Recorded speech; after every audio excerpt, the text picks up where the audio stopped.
Alléluia. Nous rendons gloire au Seigneur en ce matin. Je vous bénis encore une fois, vous qui avez répondu à l'invitation du roi. C'est vraiment une grâce et une opportunité pour tout à chacun de pouvoir recevoir la parole de Dieu en ce matin. Cette parole, la Bible l'a décrit comme étant une nourriture pour ton âme. Et tout ce que ton âme réclame se trouve dans la parole de Dieu.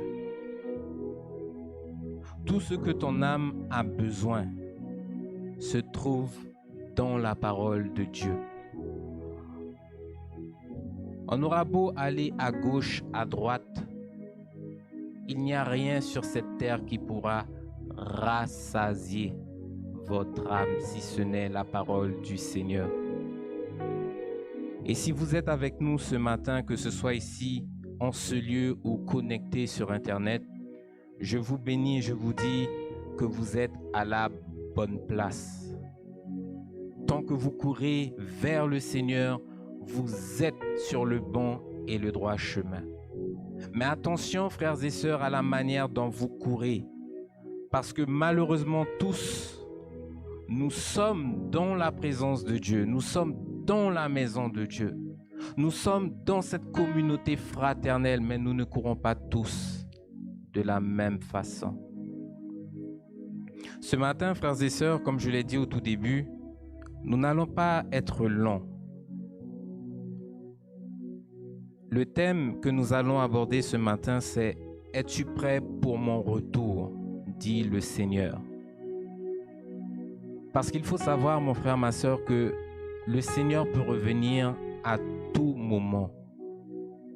Et il est question de ta préparation. Est-ce que tu es prêt? Si le Seigneur revient maintenant, dans quelles conditions est-ce qu'il te retrouvera? La Bible nous dit que viendra le jour où certains seront désapprouvés de Dieu. Cela veut dire quoi? Que beaucoup sont dans la présence de Dieu, beaucoup sont dans la maison du Seigneur, en ayant cette ferme assurance, cette certitude que lorsque Dieu viendra, que le Seigneur partira avec eux. Et ce jour-là, il arrive. Et vous verrez, frères et sœurs, que certains seront surpris de trouver une porte fermée devant eux. Et cette porte-là ne s'ouvrira pas. Donc je repose la question. Es-tu prêt pour le retour du Seigneur? Qu'en est-il de ta préparation spirituelle? Qu'en est-il de cette intimité que le Seigneur désire avoir avec toi? Comment est-ce que tu connais Dieu? Tu connais le Seigneur au travers de cette parole. Dieu est amour. Le Seigneur bénit. Frères et sœurs, la Bible ne se résume pas qu'à ça. Et le Seigneur veut que tu puisses apprendre à le connaître en long, en large, dans toute sa grandeur et dans toute son immensité. Et à tel point qu'il veut que tu puisses le connaître, le Seigneur veut faire de toi son habitation, son temple. Mais mon frère, ma sœur, j'aimerais te dire ce matin que dans la chrétienté, le plus gros effort à faire viendra de toi. Parce que c'est facile de dire au Seigneur, oui, je t'accepte. Mais en revanche, c'est beaucoup plus difficile d'obéir au Seigneur. Et c'est le challenge pour nous aujourd'hui en tant que chrétiens, de suivre la voie du bon berger, d'écouter quoi qu'il en coûte, quoi que ça te coûte, tu dois écouter. Peu importe la souffrance, peu importe la détresse dans laquelle tu te trouves, tu devras t'efforcer d'écouter. Parce que lorsque Dieu parle, il faut prêter attention Alléluia. J'invite le peuple, pour ceux qui ont une Bible, dans le livre de Romains, au chapitre 13. Donc si vous n'avez pas la Bible, le livre, n'hésitez pas à la prendre, à la consulter en dématérialisé sur votre téléphone portable. Aujourd'hui, tout nous est donné avec la technologie pour que nous puissions suivre la parole de Dieu. Amen.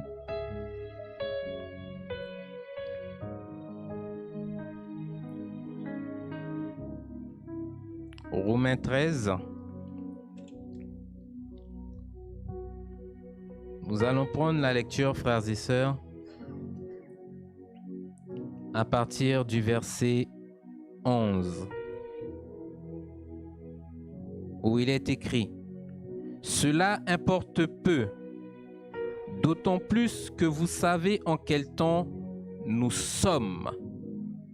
C'est l'heure de vous réveiller enfin du sommeil, car maintenant le salut est plus près de nous que lorsque nous y avons cru. La nuit est avancée, le jour approche. Dépouillons-nous donc des œuvres des ténèbres et revêtons les armes de la lumière, marchant honnêtement comme en plein jour, loin des orgies et de l'ivrognerie, de la luxure et de la débauche, des querelles et des jalousies.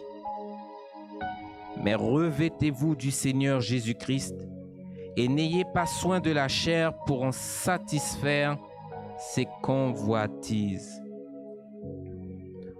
Donc je débute avec ce passage-là. Pourquoi, frères et sœurs? Parce que ce passage-là, il est critique. Ce passage-là est annonciateur. Il vous montre tout ce que le monde propose. On vient de le lire.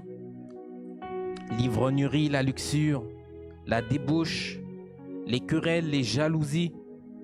Toutes ces choses-là viennent du monde. Et c'est tout ce que le monde a à vous offrir. Alléluia.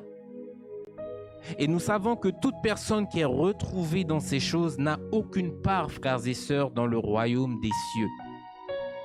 Et pourtant, le Seigneur nous dit quoi? Nous sommes assis au bord de l'éternité.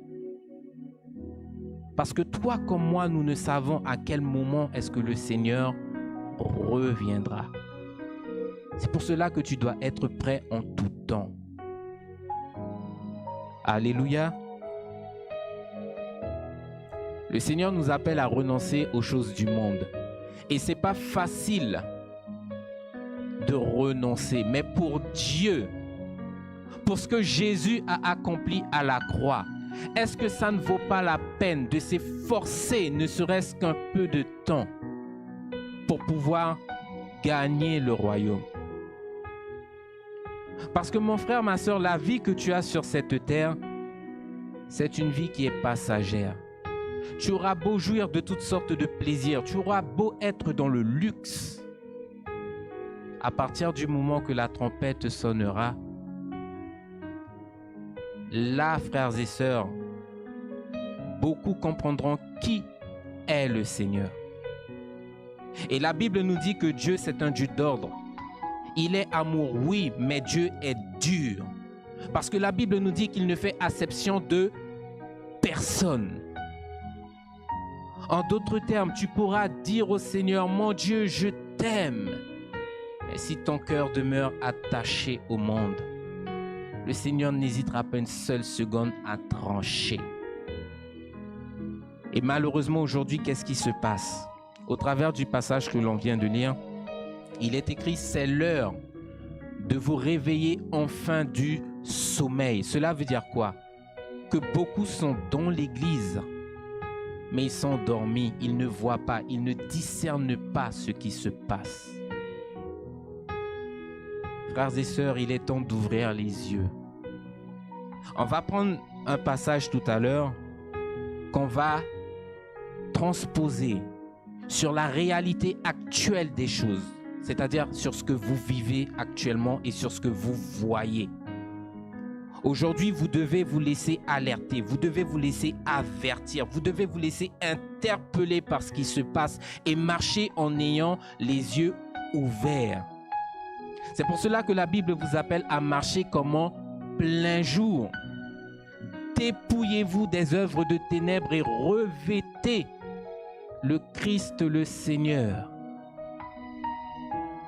Dans le monde dans lequel nous vivons, dans la folie dans laquelle nous sommes embarqués, il n'y a que la grâce de Dieu qui puisse vous éclairer. Parce que j'aimerais vous dire quelque chose ce matin.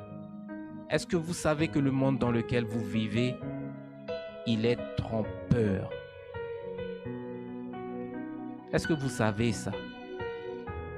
Tout ce qui t'entoure n'est que mensonge. Aujourd'hui, c'est peut-être le jour du salut. Et c'est pour cela, frères et sœurs, que c'est le temps pour vous et moi d'accepter le Seigneur. C'est primordial pour vous et moi. Parce qu'aujourd'hui, il est question de ton éternité. Alléluia. Dans la semaine, j'ai eu à rencontrer un problème avec des jeunes sur mon milieu professionnel. Vous savez, on est fort lorsqu'on est en groupe, lorsqu'on est en bande. Hein? On est fort, on aime sortir, on aime montrer les bisquettes. C'est comme ça qu'on dit les choses. On aime montrer qu'on est un vaillant petit garçon. Donc, je suis conducteur de transport en commun. Et au travers d'une situation, vous savez ce qui s'est passé? Un élève est descendu, il a ramassé une roche, il m'a explosé un carreau. Il m'a explosé une vitre sur le bus. J'ai attrapé l'élève. Ça a mal fini pour lui. Il se retrouve avec une facture salée qu'il doit présenter à ses parents. On m'a convoqué, je me suis retrouvé face à face avec l'élève et ses parents. J'ai expliqué la situation. Et là, je voyais l'élève lorsqu'il était dans mon bus. C'est Monsieur Bisquette, Major. On aime se montrer lorsqu'on est plusieurs. Amen. Mais là, je vous dis, devant le bureau, là, lorsqu'il fallait s'expliquer, il n'y avait plus personne. Il n'y avait pas d'amis à côté de lui. Et je l'ai regardé, je lui ai dit, tu es bien seul maintenant. Parce que la facture, elle est pour toi et ton papa. Et vous savez, à partir du moment que vous cassez un carreau sur un bus, je vais vous donner le montant d'un carreau. 5 000 €. Et les vitres sur mon bus sont posées en double vitrage. Vous avez un côté, c'est un espace et un autre côté. Donc si vous cassez les deux, vous avez 10 000 € sans compter l'intervention du réparateur. Je le regarde, je lui dis, t'es bien seul là. Et là, je vois que les bisquettes ne sont plus là, mais il est tout petit. Ben, on va transposer ça d'une autre façon maintenant. Aujourd'hui, tu peux vivre dans tous les plaisirs du monde. Tu peux avoir tous les amis que tu veux. Lorsqu'on vient te voir en évangélisation et qu'on te donne une invitation, faire l'intéressant devant tout le monde. Mais le jour du salut, vous serez bien seul lorsque vous apparaîtrez devant le trône de Dieu. Il n'y aura pas d'amis pour vous défendre. J'irai même plus loin, le pasteur qui vous parle là ne pourra même pas défendre votre cause. Parce qu'à ce moment-là, vous savez, ça se passera entre vous et Dieu.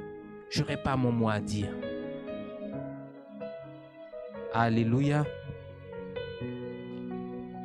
Il est important, frères et sœurs, que nous puissions être éclairés, que nous puissions nous réveiller.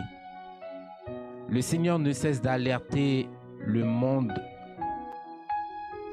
face à la catastrophe qui arrive au-devant de nous.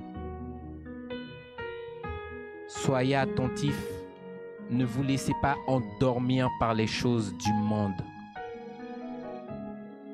Alléluia. J'invite le peuple dans le livre d'Apocalypse. Nous poursuivons, frères et sœurs. Apocalypse à partir du chapitre 22.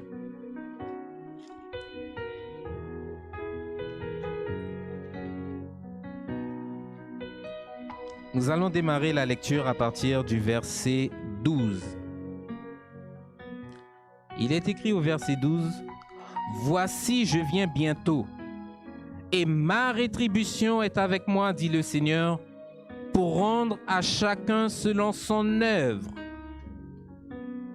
En d'autres termes, ce passage nous parle de l'imminence de la venue du Seigneur Jésus. Il est écrit au début, « Voici, je viens bientôt. » Ça veut dire quoi? Dans peu de temps, incessamment sous peu. Le Seigneur est sur le point de faire son apparition. Et la Bible nous alerte, frères et sœurs, en nous disant que vous et moi, nous ne connaissons ni le jour, ni l'heure. Peut-être que le Seigneur peut revenir pendant que je vous prêche. Est-ce que vous êtes prêts? Peut-être que le Seigneur peut revenir lorsque vous sortez de cette salle. Est-ce que vous êtes prêts? J'irai même plus loin. Peut-être que la mort elle-même peut vous attraper. Est-ce que vous êtes prêts?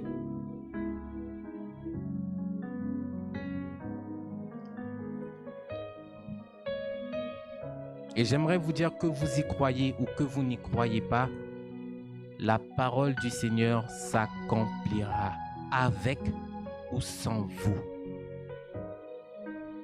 Mieux vaut pour vous qu'elle s'accomplisse avec vous à l'intérieur.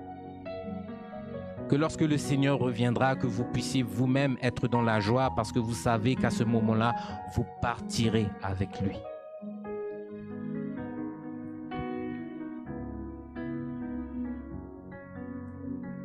L'enlèvement est sur le point de prendre place. Et c'est une chose qui est certaine. Le Seigneur, dans sa parole, ne cesse de nous le déclarer. Je m'en vais et je reviendrai. Il y a plusieurs maisons. Dans la maison de mon Père, je m'en vais vous préparer une place. Ça veut dire que dans le ciel, mon frère, ma sœur, peu importe le nombre de personnes qui acceptent le Seigneur, il y a de la place en conséquence pour tout le monde, petits et grands. Mais est-ce que vous faites ce qu'il faut pour que vous puissiez demain régner avec le Seigneur? Je vais poser une question ce matin. Est-ce que tu investis pour ton éternité?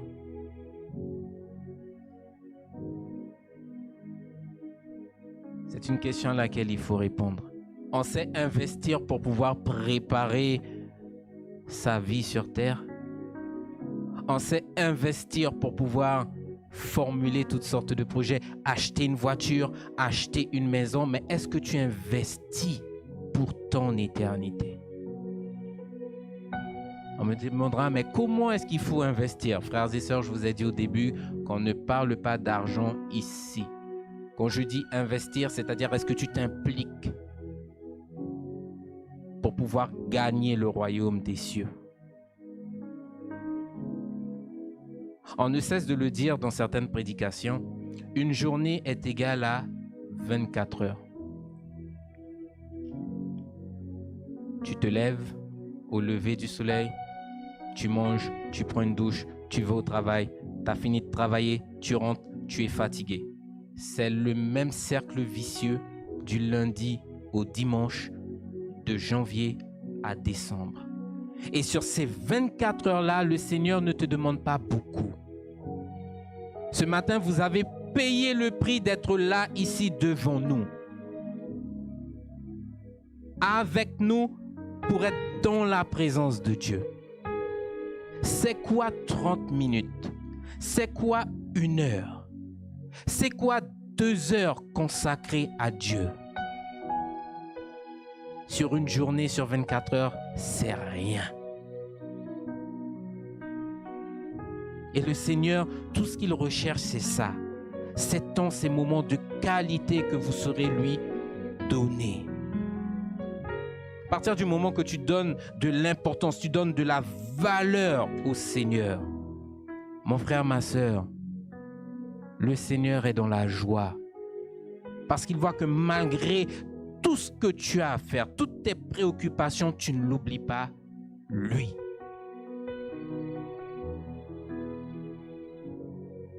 Comment est-ce que tu investis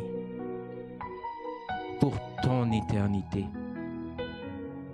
Parce que je l'ai dit tout à l'heure là, c'est pas le copain qui ira investir pour toi. C'est pas papa et maman qui iront investir pour vous. Ta relation avec le Seigneur, elle est personnelle. C'est quelque chose d'intime.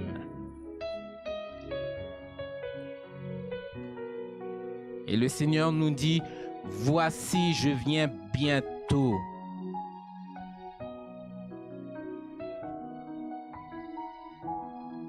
Et lorsqu'il vient, il ne viendra pas les mains vides. Et ma rétribution est avec moi, dit le Seigneur, pour rendre à chacun selon ce qu'il a fait. En d'autres termes, que tu aies vécu ta vie soit en bien, soit en mal, tu recevras ta juste récompense. On ne cesse de dire au peuple, faites attention lorsque vous vous levez. Faites attention lorsque vous allez vous coucher. Pourquoi? Imaginez que continuellement, vous avez avec vous là un objectif braqué sur vous. Dieu est témoin de tout ce qui se passe dans votre vie. Dieu est témoin là où vous êtes menteur. Dieu est témoin là où vous êtes malhonnête. C'est pour ça que je dis demain matin, il n'y a pas ton frère, il n'y a pas ta soeur, il n'y a pas papa, il n'y a pas un ami qui pourra venir défendre ta cause devant le tribunal du Seigneur. Le Seigneur a déjà tout.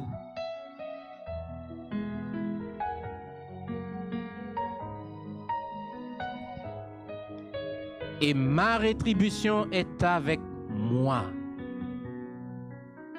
Ce qui veut dire qu'à un moment donné, ce n'est pas nous, pasteurs, qui allons juger parce qu'on n'a pas ce pouvoir-là, mais le Seigneur lui-même le fera.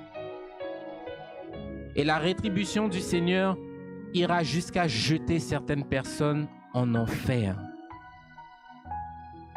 La rétribution du Seigneur ira jusqu'à ouvrir les portes du royaume à certaines personnes. Mais de quel côté de la récompense est-ce que vous vous trouvez? Alléluia.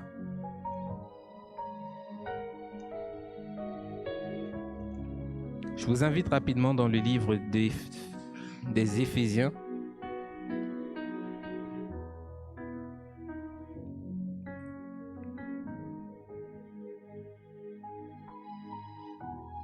Il est important de se préparer, frères et sœurs. Parce que le retour du Seigneur est plus qu'imminent.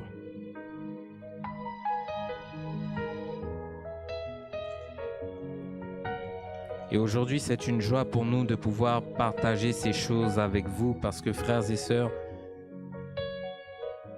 il nous faut éclairer le maximum de personnes possible. C'est pour cela que nous prêchons également sur Internet. Et je suis ravi de voir que ce message, il dépasse les frontières. Il ne s'arrête pas uniquement qu'en Guyane. La parole de Dieu, on n'a pas ce pouvoir-là pour pouvoir la brider. D'ailleurs, personne ne le peut. C'est une parole qui est internationale.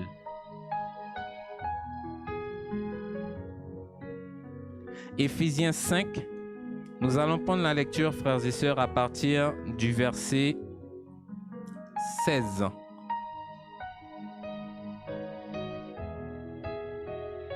Il est écrit: rachetez le temps, car les jours sont mauvais. Est-ce qu'on peut le dire plus fort? Rachetez le temps, parce que les jours sont mauvais. C'est pourquoi ne soyez pas inconsidérés, mais comprenez quelle est la volonté du Seigneur. Rachetez le temps, car les jours sont mauvais. Vous voyez ce qui se passe autour de vous aujourd'hui? Aujourd'hui, vous êtes sur le sol guyanais. Vous voyez qu'on est toujours dans ce problème perpétuel où l'insécurité grandit, où on ne cesse de crier, de faire entendre nos voix pour réclamer plus de moyens pour lutter contre l'insécurité. Mais malheureusement, nous ne faisons pas ce qu'il faut.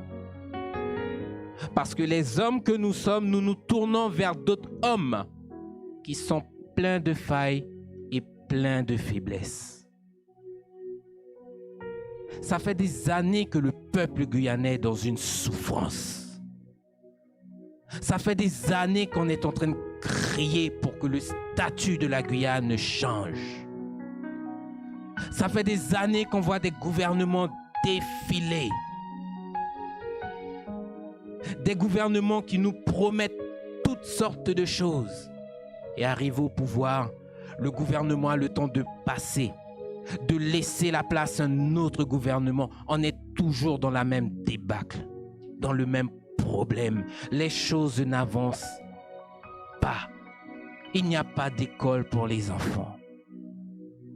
Il n'y a pas assez de ceci, de cela pour le peuple. Et on continue de crier vers l'homme. S'il te plaît, aide-nous. Et pourtant la Bible nous le dit. Rachetez le temps car les jours sont mauvais. En d'autres termes, ne vous attendez pas à ce qu'il y ait une amélioration, frères et sœurs. Les jours sont mauvais, dit le Seigneur, et les choses iront de mal en pire. Racheter le temps, ça veut dire quoi? Je vais donner un exemple qui est simple pour que vous puissiez comprendre. Tu appelles ton enfant, tu donnes à ton enfant des sous et tu lui dis « Va au Chinois, achète-moi une baguette. » Tu lui as dit « Achète-moi. » On est d'accord? Il revient à la maison, vous mangez le pain, mais vous avez encore besoin de vous faire un petit sandwich. Vous lui redonnez le même montant et vous lui dites en partant « Rachète-moi une baguette. » Ça veut dire que la première fois tu as eu, il n'y a plus, on te redonne. Racheter le temps. Ça stipule que chacun d'entre nous, nous avons eu du temps pour pouvoir connaître le Seigneur. Mais comment est-ce que ce temps-là a été utilisé? Aujourd'hui, le diable fait tellement bien son travail qu'il obscurcit le jugement, il obscurcit la vision de beaucoup, à vous faire perdre du temps à regarder la télé, à regarder des telenovelas, à aller jouer aux jeux d'argent, à aller en boîte de nuit avec les copains. Et pourtant, le temps, il est là pour que vous puissiez investir pour votre éternité. J'avais fait ce petit calcul une fois avec du monde que je vais refaire. Et ça me ferait tellement plaisir, frères et sœurs, de vous voir le faire. Est-ce que vous avez des téléphones portables? Amen? Est-ce qu'on peut faire le calcul?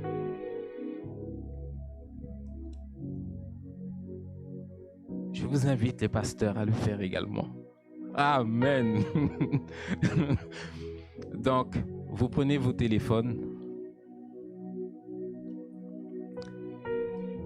Un an est égal à 365 jours.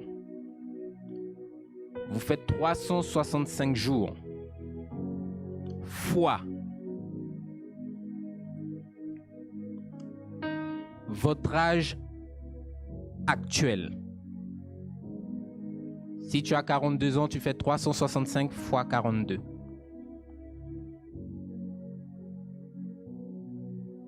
Alléluia. Ça vous donne un chiffre approximatif. On est d'accord? Il faut peut-être ajouter quelques jours, quelques semaines, voire quelques mois pour pouvoir avoir le chiffre exact. Parce que si tu es né en avril, aujourd'hui on est au mois d'octobre. Il te faut ajouter tous les mois depuis avril jusqu'à octobre. Mais on va rester sur un chiffre, le chiffre du premier calcul. Ça vous donne combien? Alléluia. 18 993. Alléluia. Est-ce que je peux entendre encore quelque part, si vous avez fait le calcul, ça vous donne combien? Ah, je viens voir ma soeur, je vois qu'elle a un beau sourire là. Amen. Ça donne combien? 17 885. Ça va à combien? 18 993. Convertis ça en euros, ça fait beaucoup d'argent. Amen. Alléluia. On reste dans le cadre de ce qu'on a commencé. Ça veut dire que le chiffre que vous avez là, c'est exactement le nombre de jours de vie que vous avez sur cette terre. Ça veut dire quoi? Que le temps a été plus que suffisant pour que vous puissiez apprendre à connaître Dieu. Et c'est pas normal qu'en 2022, que vous ne sachiez pas qui est Dieu. C'est pas normal qu'en 2022, que vous ne sachiez pas ce que Dieu a fait à la croix pour vous. Et je suis sûr qu'en allant à l'école, j'attends parler de Jésus-Christ de Nazareth. 500 ans avant Jésus-Christ. Vous avez déjà entendu ça? 500 ans après Jésus-Christ. Mais est-ce qu'à un moment donné dans ta vie, tu t'es posé et tu as cherché à connaître qui est Jésus-Christ? Qu'est-ce que Jésus-Christ a fait pour toi?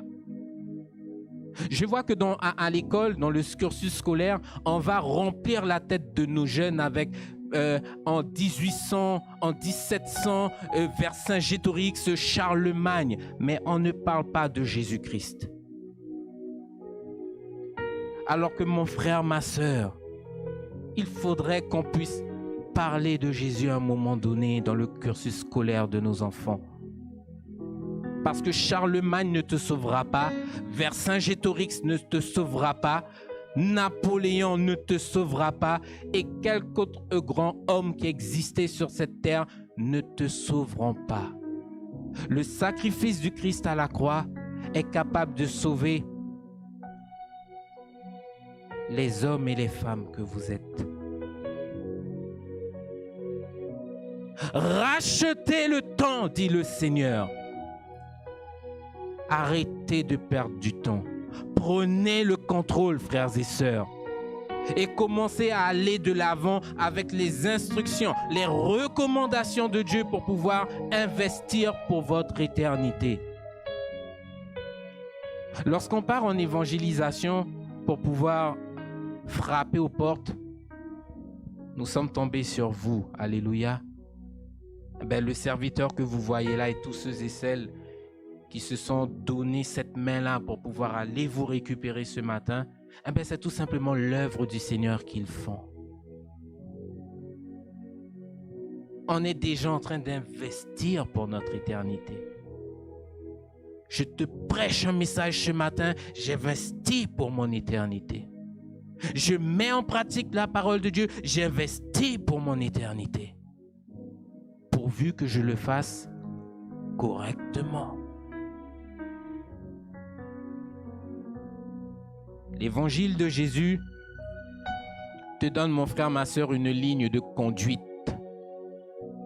Ce qui veut dire, tu ne peux pas dire « Je suis chrétien, j'aime Dieu » et vivre ta vie comme tu l'entends. Pour toute personne qui aime Dieu, tu ne peux pas.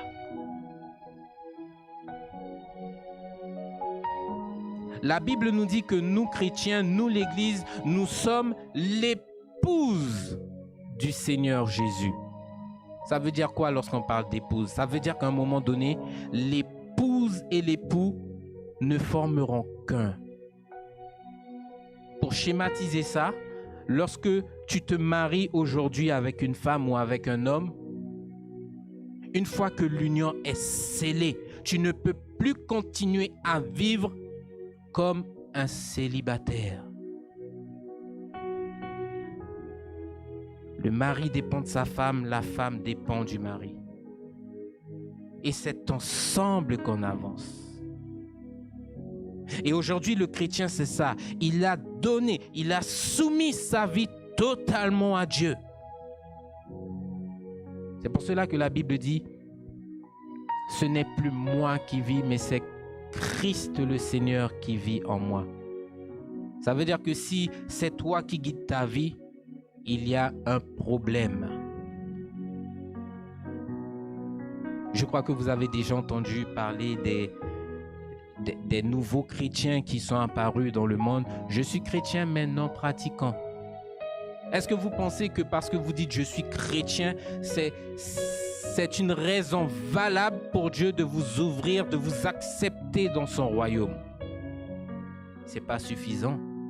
Il faut que tu puisses t'investir. Il faut que tu puisses t'impliquer.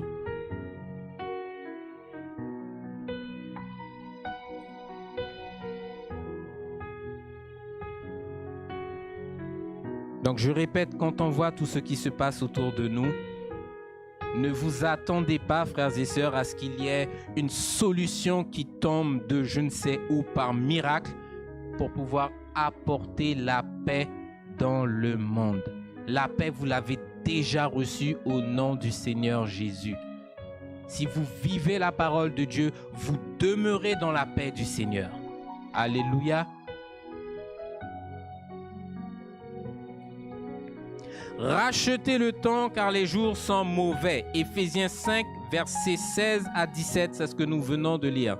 Je vais accompagner cette parole-là du livre de Matthieu. Je vous y invite, frères et sœurs, au chapitre 24.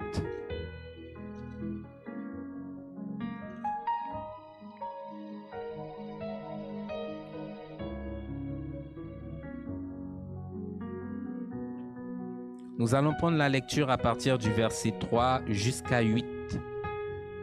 Il est écrit, « Il s'assit sur la montagne des Oliviers et les disciples vinrent en particulier lui poser cette question. « Dis-nous quand cela arrivera-t-il et quel sera le signe de ton avènement et de la fin du monde ?»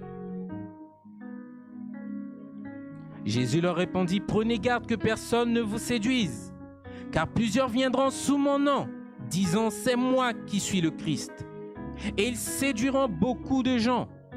Vous entendrez parler de guerre et de bruit de guerre. Gardez-vous d'être troublés, car il faut que ces choses arrivent. Mais ça ne sera pas encore la fin. Une nation s'élèvera contre une autre nation, et un royaume contre un autre royaume. Et il y aura en divers lieux des famines et des tremblements de terre. » Verset 8. « Tout cela ne sera que le commencement des douleurs. » On a bien lu, frères et sœurs? Alléluia.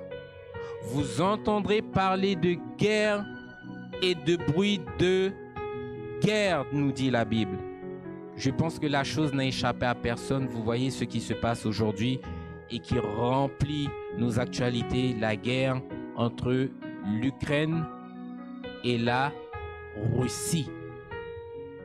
C'est un des signes de la venue du Seigneur. La Bible nous parle de famine. Est-ce que vous savez combien de pays dans le monde aujourd'hui souffrent la faim à cause de cette crise économique que la Terre a subie avec le coronavirus. Faites des recherches sur Internet et voyez à quel point la famine est grande sur Terre. Il ne s'agit plus aujourd'hui de parler, de dire ah, les petits Africains meurent de faim. Non, c'est généralisé au monde entier. Ah, le petit Haïtien, il meurt de faim. Non, frères et sœurs, c'est généralisé au monde entier. Il y en a beaucoup de toutes les nationalités qui meurent et qui souffrent de la faim. C'est un deuxième signe concernant l'imminence de la venue du Seigneur. Il y aura en divers lieux des tremblements de terre. Vous voyez tout ce qui se passe au jour d'aujourd'hui. Tremblement de terre en Haïti, tremblement de terre par-ci, tremblement de terre par-là. Et on va s'imaginer qu'à un moment donné, parce que l'homme a décrété qu'il y aura un tremblement de terre là, parce qu'il a créé ce que l'on appelle des accessoires, des équipements qui vont détecter le tremblement de terre, on va se dire que c'est deux plaques tectoniques avec un raisonnement humain pour vous faire comprendre que c'est quelque chose de naturel. Non, frères et sœurs, je viens de lire comme vous. Les tremblements de terre serviront également de signe pour vous montrer que l'imminence de la venue du Seigneur est proche. Et la Bible nous donne une indication au verset 8 dans ce que nous venons de lire. Ce ne sera que le commencement des douleurs. Ça veut dire quoi? Je pense que les femmes enceintes pourront comprendre ce que je vais décrire. Lorsque l'enfant est sur le point de faire son apparition, elle a ce que l'on appelle des contractions. Ça commence petit à petit pour ensuite s'élever jusqu'à ce qu'on ait la douleur. Aujourd'hui, on est dans un processus où nous sommes en train de subir les contractions. Ce qui veut dire que le pire est au devant de nous et il arrive.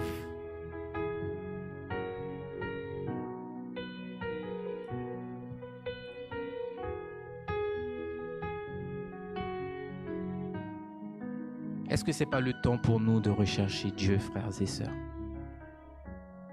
Est-ce que ce n'est pas le temps pour nous de nous interroger à un moment donné, d'arrêter d'agir en insensé? Est-ce que ce n'est pas le temps pour nous de reconsidérer nos voies et de dire aux personnes autour de nous, tu m'entraînes mon frère, ma sœur, sur un chemin qui n'est pas bon, tu iras seul là, moi je ne peux pas.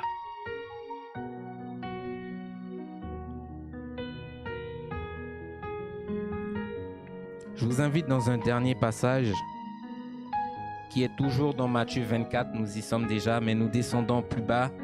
Nous allons prendre la lecture à partir du verset 36. Ce passage, frères et sœurs, a pour titre « Exhortation à la vigilance ». Ça veut dire que le Christ lui-même, Dieu vous appelle à être vigilant, à veiller sur ce qui se passe, afin que vous ne vous laissiez pas surprendre demain matin.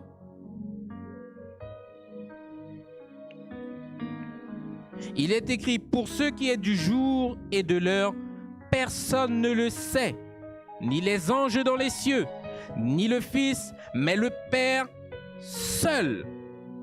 Ce qui arriva du temps de Noé arrivera de même à l'avènement du Fils de l'homme. Car dans les jours qui précédèrent le déluge, les hommes mangeaient et buvaient, se mariaient et mariaient leurs enfants, jusqu'au jour où Noé entra dans l'arche. Et ils ne se doutèrent de rien, jusqu'à ce que le déluge vienne et les emporte tous. Il en sera de même à l'avènement du Fils de l'homme. On a bien lu? Ce qui veut dire quoi, frères et sœurs? Lorsqu'on lit le verset 26, on comprend que rien n'est fait au hasard sur cette terre. Tout ce qui se passe aujourd'hui nous redirige vers Dieu, nous redirige vers la venue de Jésus-Christ. C'est pour ça que j'aime dire aux gens, vous dites que vous êtes athée, vous dites que vous ne croyez pas en Dieu, c'est une chose. Mais viendra un moment donné où vous serez confrontés à Dieu, parce que tout nous ramène. Ça a démarré avec Dieu qui crée la terre, ça se terminera avec Dieu qui juge le monde. Athée ou agnostique, vous finirez tous par comparaître devant Dieu à un moment donné.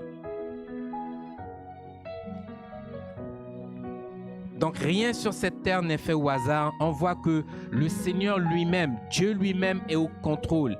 Il orchestre toutes choses afin d'éveiller vos cœurs à ce qui se passe. Verset 37, il est écrit « Ce qui arriva du temps de Noé arrivera de même à l'avènement du Fils de l'homme. » Vous voyez qu'au travers de ce passage, le Seigneur prend comme exemple ce qui s'est passé au temps de Noé. Et pour notre génération au jour d'aujourd'hui, la chose ne sera pas différente, mais elle sera similaire. Aujourd'hui, on prêche la parole aux personnes, on donne des invitations aux gens, les gens ne veulent pas. Mais pourquoi j'irai à l'église? Je vais perdre du temps à l'église? Non, tu vas gagner quelque chose à l'église. Chaque fois que tu consacres un moment à Dieu, ne te dis pas que tu perds. Non, tu gagnes quelque chose. Et aujourd'hui, venir à l'église, venir entendre un sermon, venir participer à la vie dans l'église, c'est devenu un poids. C'est quelque chose qu'il faut fuir.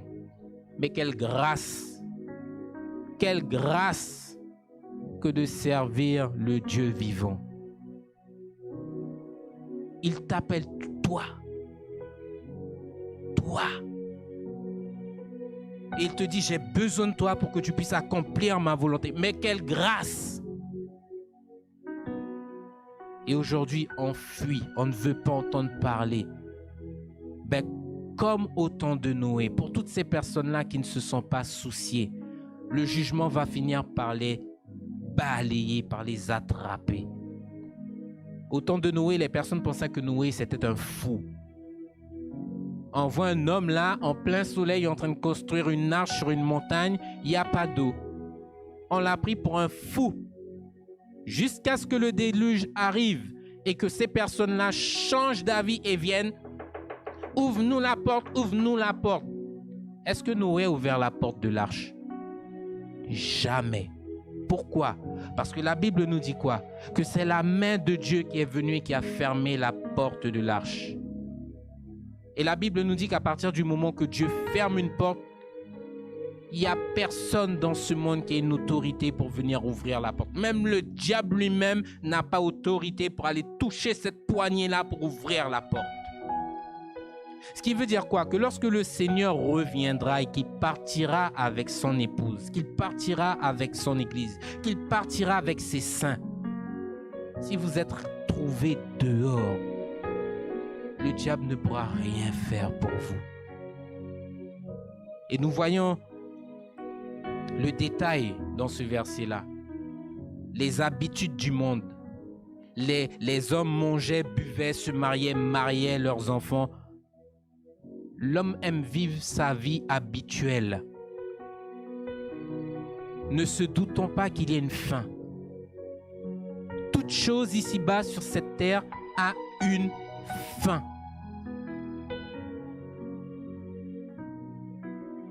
C'est pour cela que je pose la question. Encore une fois, es-tu prêt pour le retour du Seigneur? Le 15 octobre, je vais m'arrêter sur ce qui s'est passé et nous allons conclure. La communauté haïtienne a perdu un enfant du pays. Vous êtes au courant de ça? Le chanteur Mikabem, qui est mort en pleine prestation sur scène, en plein concert à Paris. Devant ses fans, des milliers de fans, il s'est écroulé sur scène, il est mort. Ça vous interpelle pas, ça? Moi, ça m'interpelle en tant que serviteur.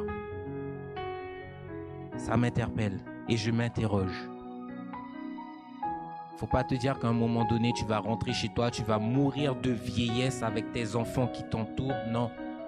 Il était loin de sa femme, il était loin de ses enfants et il est mort là subitement devant tout le monde. Et ça m'interroge pourquoi. Il est passé de l'autre côté. Il n'est plus avec nous, il n'est plus dans ce monde. Il est passé de l'autre côté. Il a fini où, frères et sœurs? Posez-vous cette question-là. Où est-ce qu'il est en ce moment? Parce que la Bible nous dit, après la mort vient le jugement. Ce qui veut dire que dès que tu meurs, tu apparais devant le trône du jugement pour recevoir ta récompense.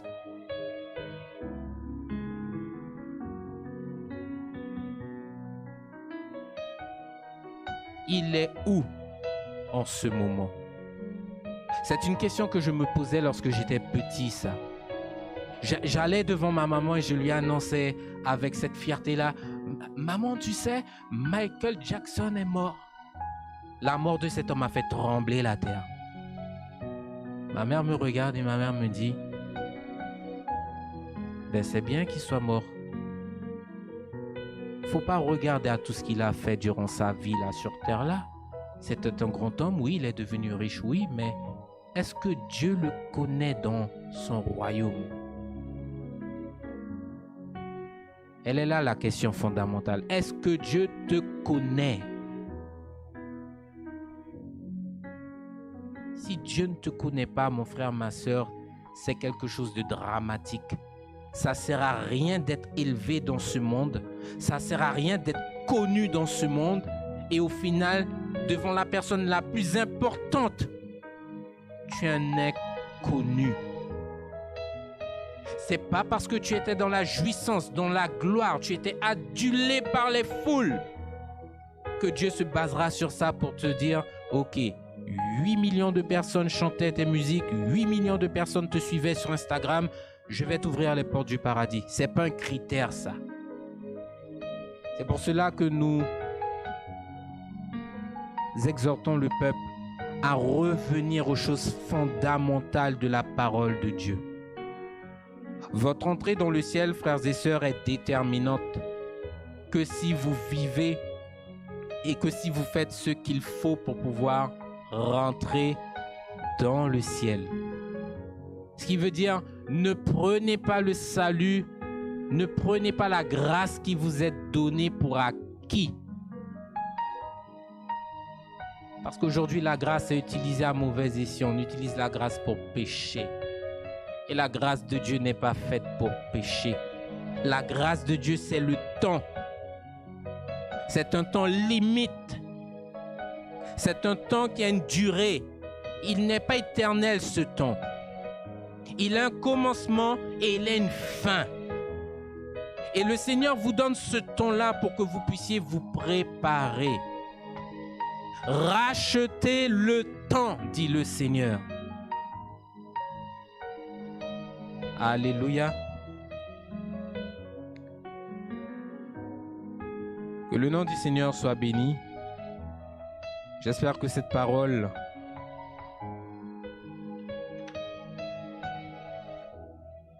a été reçue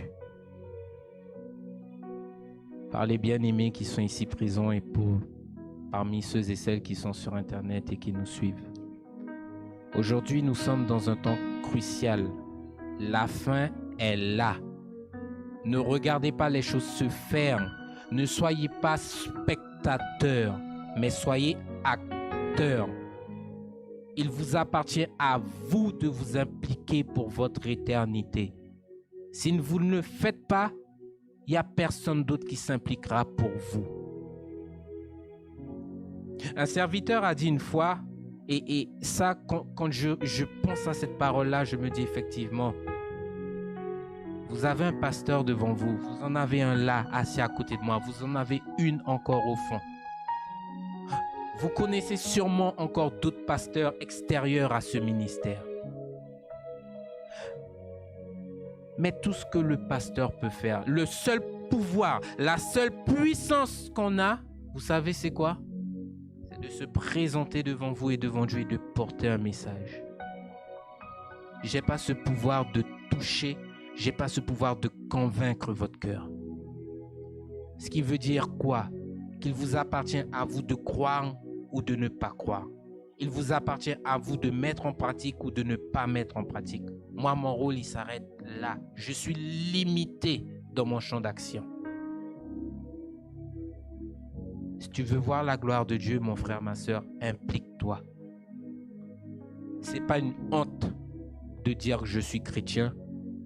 Aujourd'hui, quand on vient donner un flyer aux gens, les gens, ils ont honte de prendre le flyer devant leurs amis. Il ne faut pas avoir honte. Alléluia. Que Dieu vous bénisse, frères et sœurs. Pour ceux et celles qui veulent recevoir le Seigneur, je vous invite à vous mettre debout, que l'on puisse prier pour pouvoir clôturer.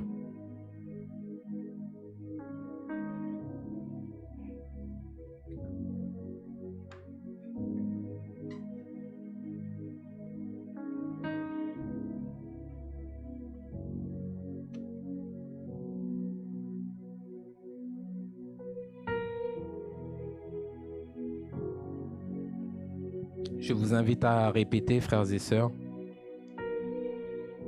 Dites-vous bien qu'au travers de la prière, c'est une déclaration que vous allez faire au Seigneur.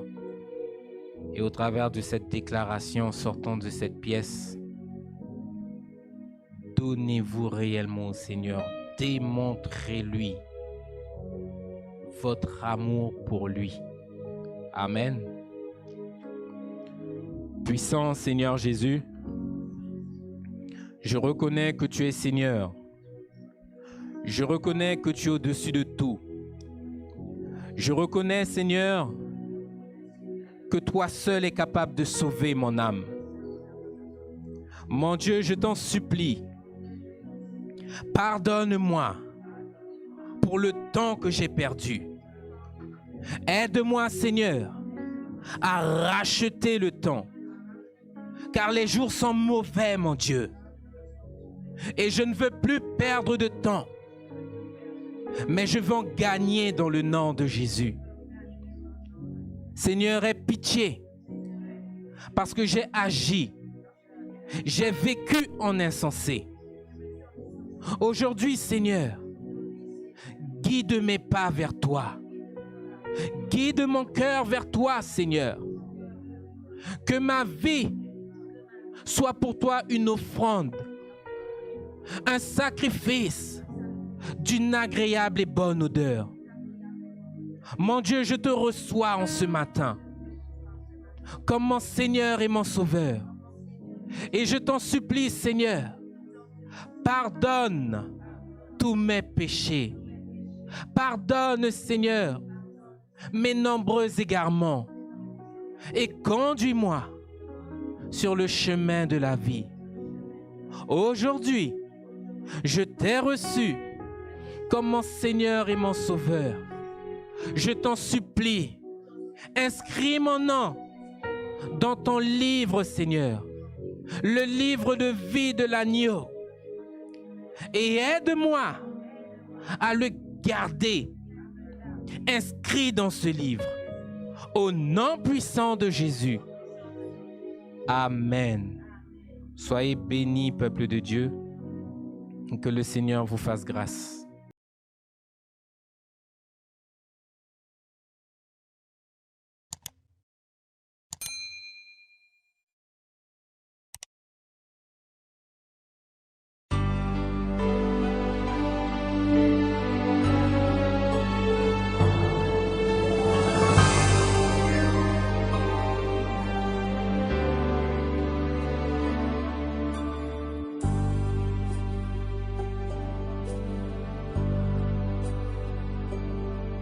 sais qu'un jour mes yeux verront Jésus.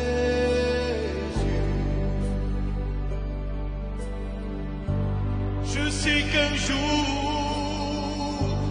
mes yeux verront Jésus.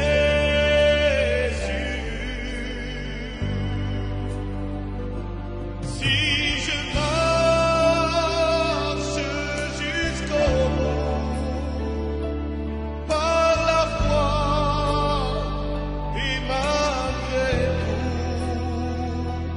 je sais qu'un jour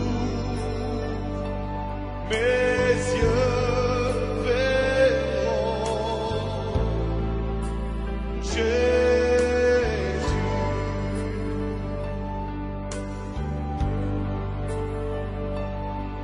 Jusqu'au bout, je veux te suivre dans les bons, les mauvais jours.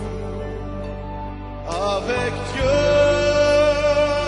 mourir c'est vivre. Avec Jésus, oui pour toujours. Je sais qu'un jour mes yeux verront Jésus.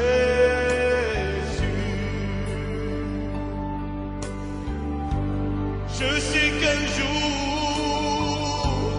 mes yeux verront